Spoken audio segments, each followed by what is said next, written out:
주제를 가지고 지난 토요일 날 우리 장로님들에게 말씀을 함께 같이 나눴던 말씀입니다.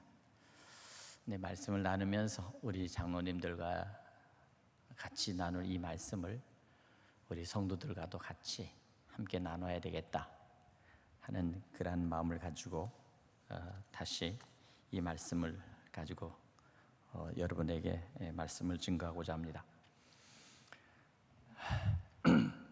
3월 달에서부터 시작됐던 이 코로나 바이러스는 3월, 4월, 5월, 6월, 7월까지 무려 5개월 동안에 아주 이 코로나19 팬데믹의 대공포, 이 대유행병이 퍼져나가는 상황에 완전히 우리의 삶의 모든 것들을 완전히 꽉 움켜쥐었습니다. 병이, 이 바이러스라고 하는 이 질병이 인간들의 모든 삶을 완전히 꽉 쥐고 장악을 해버렸습니다. 그리고 지금 현재 50일째 되는 장마비가 지금 계속 내리고 있습니다. 참 올해는 이 자연의 재해, 자연이 우리에게 주는 여러 가지의 것이 우리에게 시사하는 바가 많습니다. 새벽에 묵묵히 기도하다가 이런 생각이 들어요. 왜 이렇게 50일째 비가 올까 하면서 한편으로 이런 생각을 해봤습니다. 이 비는 하나님께서 우리에게 주실 때 적당히 내리면 모든 것이 다 좋고 너무 행복하고 곡식도 잘 자라고, 그런데 50일 동안 내리 쏟아지니까 나무가 안 자라요. 순이 안 올라와요. 곡식들이 다 물러서 주저앉아 버려요. 야채, 채소가 그래요. 그때 제 마음속에 이런 생각이 듭니다. 이 비는 정말 하나님의 눈물 같다 하는 생각이 제 가슴 속에 이렇게 들었어요. 하나님의 눈물, 하나님의 그 가슴으로 쏟아지는 이 눈물, 하나님께서 얼마나 안타깝게, 하나님이 얼마나 답답해서, 하나님 마음속에 얼마나 정말 절실하고 그리고 너무 슬퍼서 그 끝없이 흐르는 눈물처럼 이렇게 정말 이 비가 이렇게 내리는구나. 그 새벽에 그런 느낌이 들더라고요. 인간들이 가지고 있는 이 악함과 이 인간들이 교만함과 인간들이 끝없이 질주해가는 그런 인간들이 가지고 있는 그 욕망의 전차, 욕심에 대한 모든 걸 가지고 끝없이 달려가는 걸 바라보면서 인간 안에 있는 그 죄성, 이것이 너무나 이제 정말 소돔과 고모라처럼 정말 불로 유황으로 멸망을 시켜도 정말 아깝지 않은 인생들의 모습을 보면서 하나님이 다시는 나는 너희를 불로 멸망하지 않겠다, 그렇게 하나님께서 맹세를 하시고 그 일을 하신 것을 후회하셨지만, 이제는 그냥 하나님께서 끝없이 흐르는 눈물처럼 하늘에서 끝없이 쏟아지는 이 비가 결국 우리에게 있어서는 어느 정도 적당히 해야 나무도 자라고 풀도 자라고 곡식도 되지, 이렇게 해서 곡식이 다 주저앉아 버리고 그리고 이렇게 하는 걸 보면서 그런 생각이 들었어요. 특별히 이럴 때 정말 우리는 어떻게 해야 될까? 우리 안에 정말 절실함을 갖는 어떤 믿음이 과연 있는가? 세상을 바라보면서, 시대를 바라보면서 정말 우리는 주님의 그 주시는 그 복음의 믿음으로 세상을 바라볼 때마다 우리 가슴 속에 안타까움이 있는가? 그런데 세상은 또 정치로 인해서, 또 경제로 인해서, 또 하여튼 이 온갖 것으로 인해서 그 사이에도 끝없이 인간들은 욕심과 그리고 사람들은 더욱 그렇게 세상은 바뀌어가고 있습니다. 돈의 문제, 돈. 오로지 사람들은 다 돈의 문제. 국가에서 돈을 공짜로 주는 것. 또 뭐 한편에서는 집값이 많이 올랐다고 또 하는 것. 또 뭐 별의별 다 처음부터 끝까지 다 돈의 문제더라고요. 물질의 문제, 경제의 문제. 이런 문제가 끝없이 하는 거예요. 뭐 미래에 대한 앞으로 우리가 어떻게 해보자. 앞으로 미래에서 우리 자녀들을 어떻게 해보자. 이 조국에서 뭔가 우리 다 같이 하나의 마음을 모으자.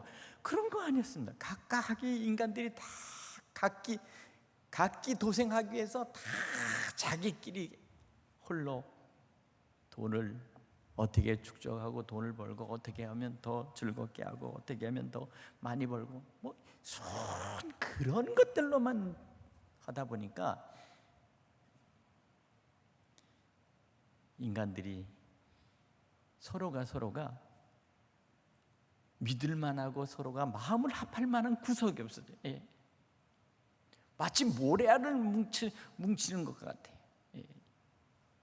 오늘날 이러한 마음 속에서 우리 각자가 지금 주님을 의지하기 위해서 교회를 나와 있을 때 제가 여러분들과 같이 생각하면서 이 시대는 참 힘든 시대가 되었다.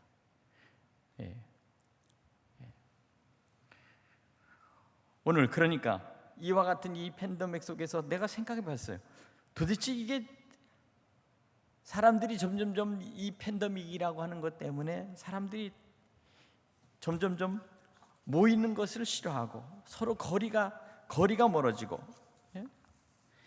할 일 없는 사람들은 또 너무 시간이 남아요.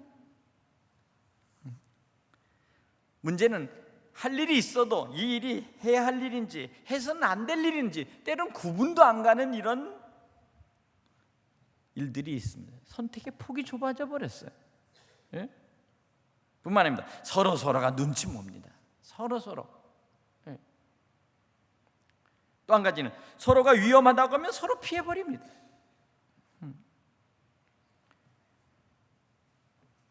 이러다 보니까 점점 사람들은 보이지 않게 다 개인주의가 돼요. 개인주의, 이기주의. 뿐만 아니라 자기들 생각이 같으면 집단적 이기주의들로 막 그냥 나타나서 자기들의 것을 양보하지 않고 한편 점점 편해져요. 점점 게을러져요. 점점 규칙적이지 못해요. 아이들도 다 집에 있고 노인네들도 다 집에 있고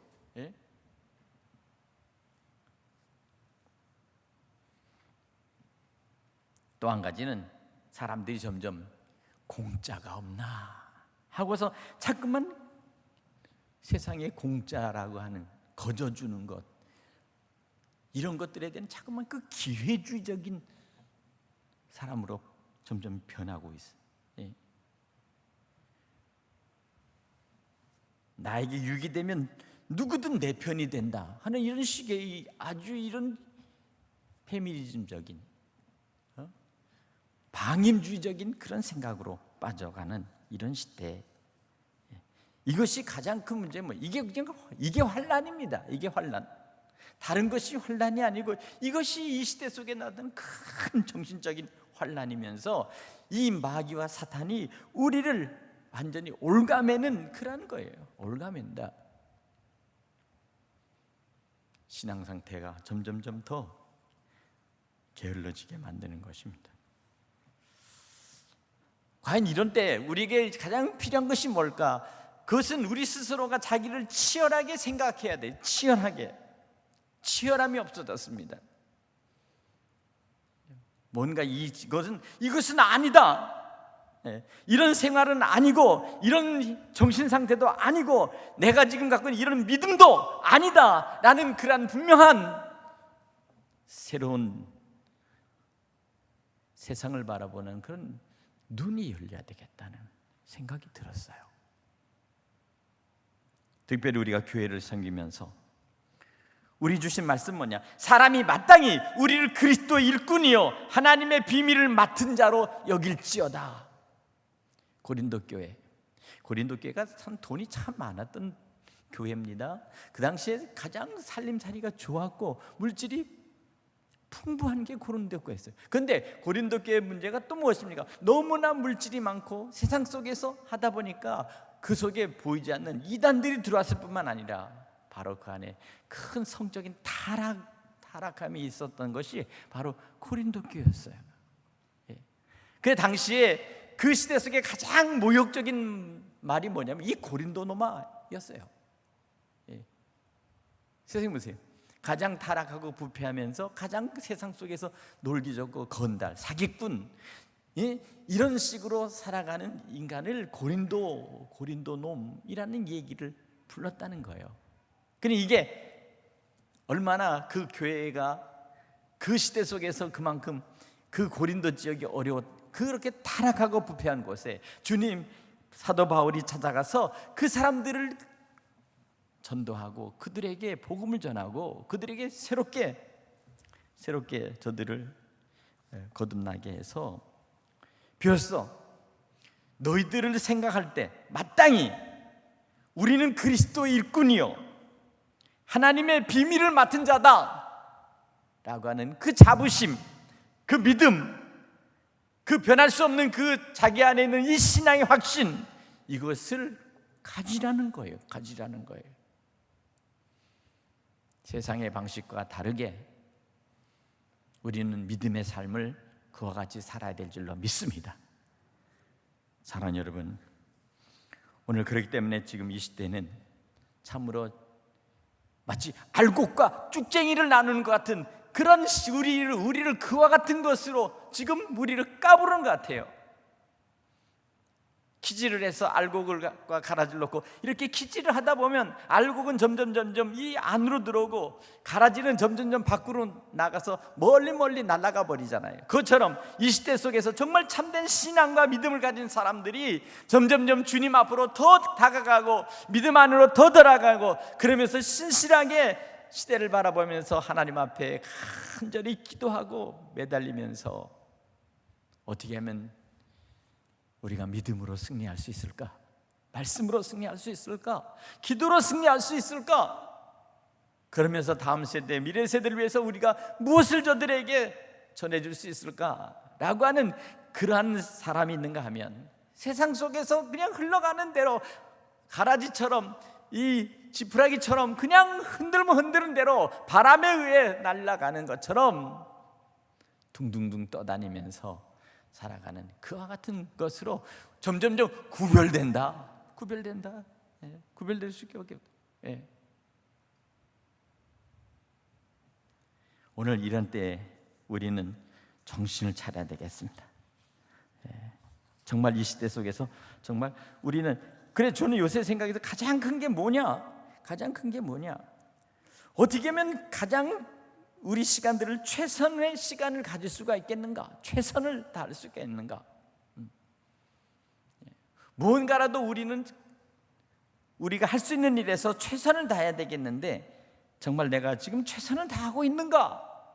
그런 생각이 들어요. 이 문제는 곧 저의 문제이기도 하고 우리 모든 성도들의 문제이기도 합니다. 최선을 다하고 있는가?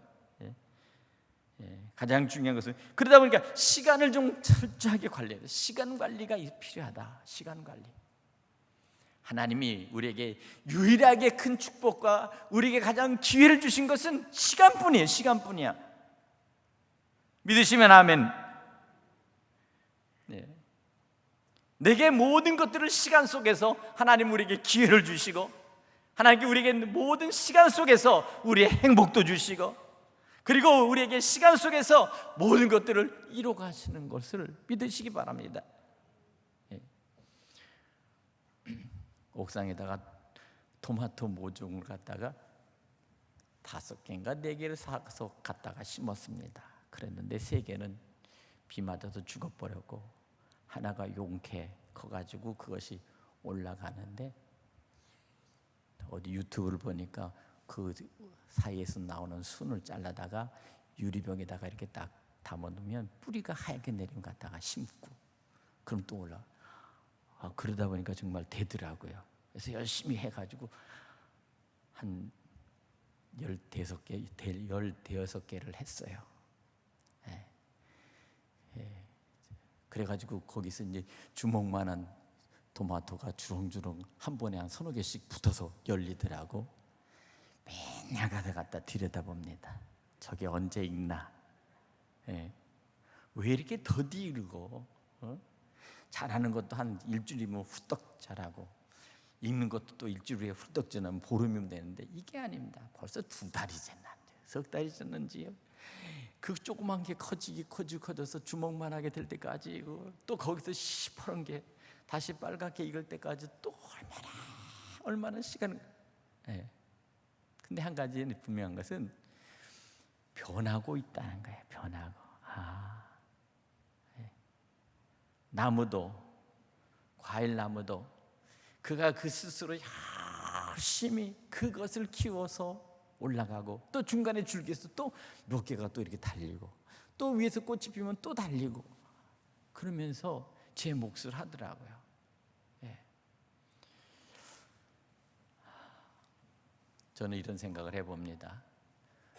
그 나무를 심은 지가 봄에 3, 4, 5월 달에 심었는데 지금이 8월 달이잖아요. 그동안에 그것을 아침 저녁으로 가서 봤어. 예. 물도 아침 저녁으로 가서 가끔가다 줍니다. 제가. 예. 우리 집사람이 제 아내가 되려면 건들지 마라. 나만 물 준다. 예. 그랬는데 그래서 한 10대 개를 갖다가 뿔고 놨는데 비가 오니까 비가 오면 잘 자랄자고 내비뒀더니 다 주저앉았어. 다 죽어버렸어. 예. 예. 제가 그래서 이런 생각입니다. 적당히 물도 주고 적당히 햇볕도 받고 적당히 쉴 때에는 쉴 수 있도록 가만 놔둬야지. 이게 예? 비만 오면 무조건 자랄 것 같다고 생각하는 게 아니더라고요. 예. 예. 사랑도 끊임없이 받으면 사랑이 뭔지 모르고 은혜도 끊임없이 내려도 그 은혜를 몰라요. 가끔 가다가 정말 뜨거워서 못 참겠다 할 정도로 뜨거울 때가 있고, 예? 때로는 바람도 불고 그러면서 비가 흠뻑 내리는 그 날이 있으면 그 잎이 과일이 반짝반짝 자라는 것을 볼 때 그때 생기가 돋듯이 우리의 삶도 바로 그런 것 같아요. 그러니까 주시는 은혜가 계속 주다 보니까 이제 하나님 앞에 고마운 줄을 몰라. 은혜를 몰라. 하나님 주신 기쁨을 몰라. 그래? 그럼 한번 니도 고생 좀 해봐. 그러고서 코로나가 쫙 퍼지니까 그냥 다 마스크 쓰고 답답해 죽겠는데 지금도 답답하시지? 제가 저 뒤에서 우리 전도사 부목사들이 예배 드릴 때 뒤에서 앉아가지고 마스크 쓰고 있는데 나도 죽겠더라고. 그때 제가 그거 알았어요. 우리 성도님들 너무 힘들겠구나. 예배하는 사람은 역지사지야. 나도 해보고 나도 똑같이 당해봐야 상대방의 마음을 알고 하듯이 목회자인 저 자신도 막상 뒤에 가서 마스크 쓰고 내내 하면서 예배 드리다 보니까 그것처럼 답답할 일이 없더라. 그래, 우리 성도님들 얼마나 힘이 드는데도 그래도 주님 사모에서 나와서 예배 드리는 거 보면서 제가 여러분의 믿음을 다시 한번 생각하면 감사했어요. 주님을 사랑하니까 이 밤에도 나와서 이렇게 어려운데도 나와서 예배드리면서 말씀을 사모하고 그리고 은혜를 사모하면서 나왔구나. 예. 오늘 사랑하는 여러분, 얼마든지 저녁에 편하게 집에서 쉴 수도 있고 피곤한 몸을 저기 할 수도 있지, 힐링할 수도 있지만 이 밤에 여러분들은 마치 점점 기지를 하면 알곡이 그 안으로 들어오듯이 이 환난 속에서 알곡과 가라지를 마지막에 기지를 할 때 주님 앞으로 다가오는 그런 믿음의 성도들이 될 수 있기를 간절히 바랍니다. 예. 그들은 축복의 알곡인 것입니다. 예. 오늘 이 시간에 동영상 유튜브로 보는 우리 사랑하는 성도들의 마음속에도 그와 같은 간절함, 그와 같은 절실함이 오늘 믿음 안에서 있어지기를 간절히 축원합니다. 왜 그런가? 우리에게 맡은 것은 하나님의 그 비밀이 있기 때문입니다. 예수 그리스도의 복음이 우리 속에 있기 때문입니다. 이 생명의 복음, 이 복음이 우리 속에서 비밀로 간직하는 것이고, 예수를 증거하고 예수 안에서 저들에게 주시는 생명의 능력을 우리가 증거해야 되겠다. 주 예수를 믿으라. 그리하면 너와 네 집이 구원을 얻을 것이다 라고 하는 이 분명한 믿음이 더 확실해지기를 간절히 축원합니다. 오늘 이 시대가 우리에게 또 한 가지 요구하는 것은 무엇입니까? 이럴 때일수록 게으르지 말고 부지런하여 주의 일에 힘쓰는 자가 되어야 되겠다는 거예요. 부지런하자. 할렐루야. 점점 이 병 속에서 사람들이 점점 게을러져 가고 있는데, 우리는 게을러서는 안 됩니다. 게으른 자에게는 반드시 가난과 궁핍이 다가오는 거예요. 쉬자 하고 놀자 하면 결국 마지막에는 궁핍이 다가온다.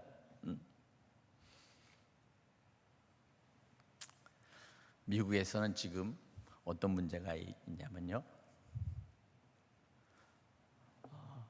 한 주에 사람들에게 600불씩, 한 주에 600불씩 국가에서 나눠줍니다. 실업수당으로 한 주에 600불.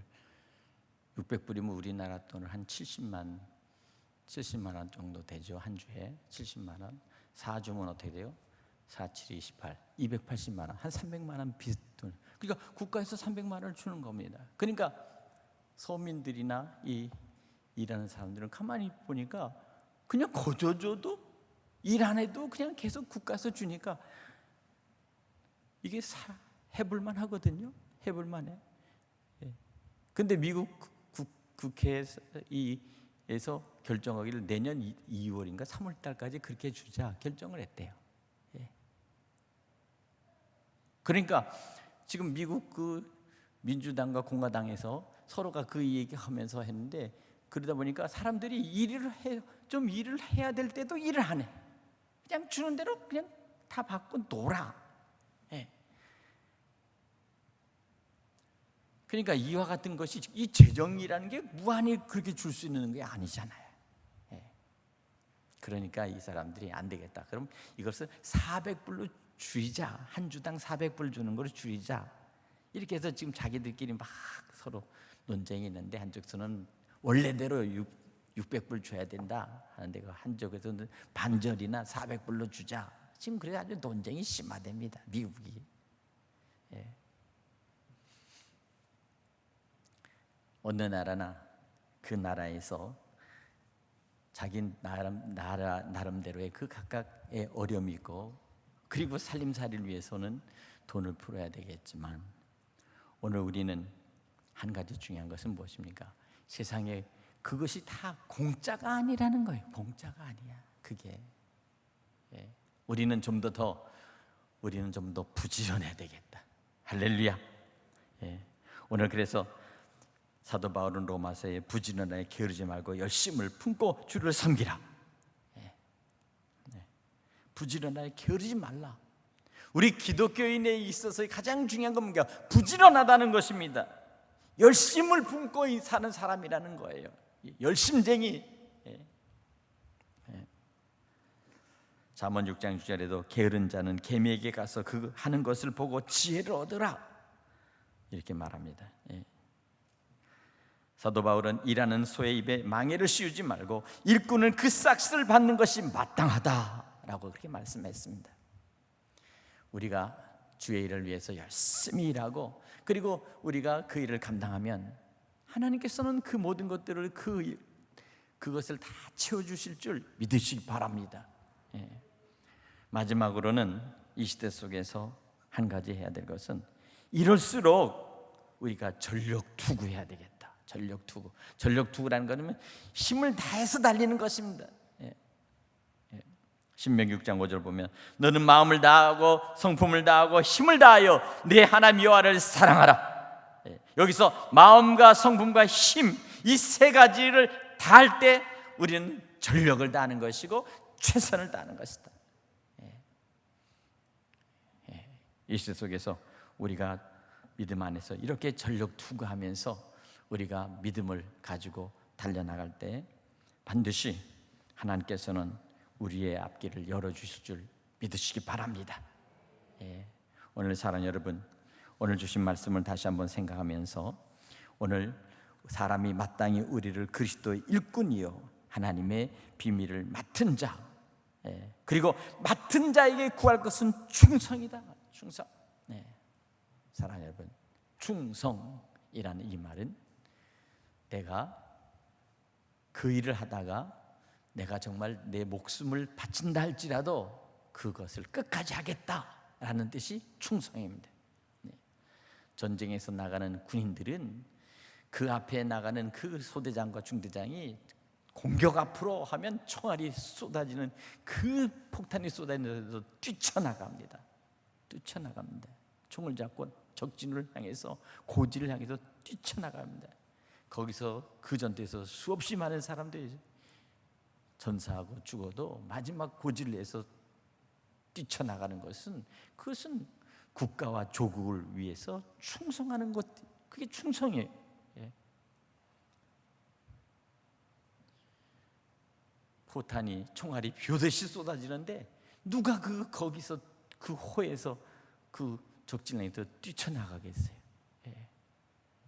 그러나 충성이라는 것은 언제나 군인들에 있어서의 그 군기와 그리고 조국을 위한 충성은 언제나 내가 이 한 몸 내가 온전히 내가 바치고 죽을지라도 나는 조국을 위해서 나는 싸우다 죽겠다라고 하는 것이 그것이 군인 정신이요. 그리고 그것이 충성입니다. 충성. 군인들이 언제나 격리 붙이잖아요. 충성 이렇게. 오늘 성경에서 여기서 충성이라는 말을 쓴 것은 우리가 그리스도를 위해서 주님의 복음을 위해서 그것을 가지고 우리가 세상을 향해서 뛰쳐나가면서 사단과 싸우고 세상과 싸우고 그리고 믿지 않는 불신된 세상 안에서 이단들과 싸울 수 있도록 우리가 그리스도의 군사가 돼서 뛰쳐나갈 때 싸움을 할 각오를 하고 뛰쳐나갈 때 그때 비로소 우리 속에 충성이라는 말이 온전히 드러난다는 거예요. 충성. 믿으십니까? 오늘 우리는 우리가 맡은 자에게 구할 것은 충성이다. 결국 우리가 주님이 우리에게 요구하신 것도 충성이다. 너는 나를 위해서 정말 충성했는가? 라고 그렇게 묻는다면 마지막 때 내가 주님 앞에 충성했다고 내가 얘기할 수 있는 그런 진정한 믿음을 보였는가 하는 거예요. 오늘 이것이 바로 오늘 우리가 이 장마철에 점점 우리 마음속에 점점점 더 느슨해지고 게을러지고 점점점 더 방향성을 잃어버린 채 뭔가 해야 될 일을 잃어버린 우리에게 다시 한번 우리가 새롭게 마음을 새롭게 하고 또 우리가 정신을 새롭게 하고 믿음을 새롭게 하고 그리고 다시 한번 주님 앞에 나아가서 내가 주님 앞에 나의 충성을 고백할 수 있는 그런 우리 성도들 되시기를 간절히 축원합니다.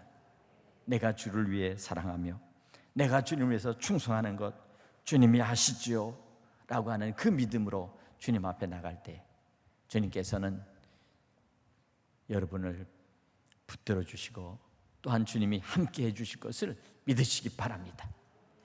오늘 주신 말씀을 통해서 이 장마철에 우리가 혹여라도 우리 마음과 정신과 그리고 우리의 삶의 모든 것들이 무기력해지고 그리고 점점 방향을 몰라 할 때 그때 우리가 정신을 다시 한번 새롭게 차리기 위해서 방향을 잡고 믿음의 주여 온전히 있는 그리스도를 향해서 주님의 그 십자가를 향해서 우리가 촛대를 향해서 우리가 나아갈 수 있는 그러한 하나님의 용사 그리스도 용사들이 될 수 있기를 주님의 이름으로 간절히 축원합니다. 축원합니다. 우리와 같이 기도하겠습니다. 하나님 아버지시여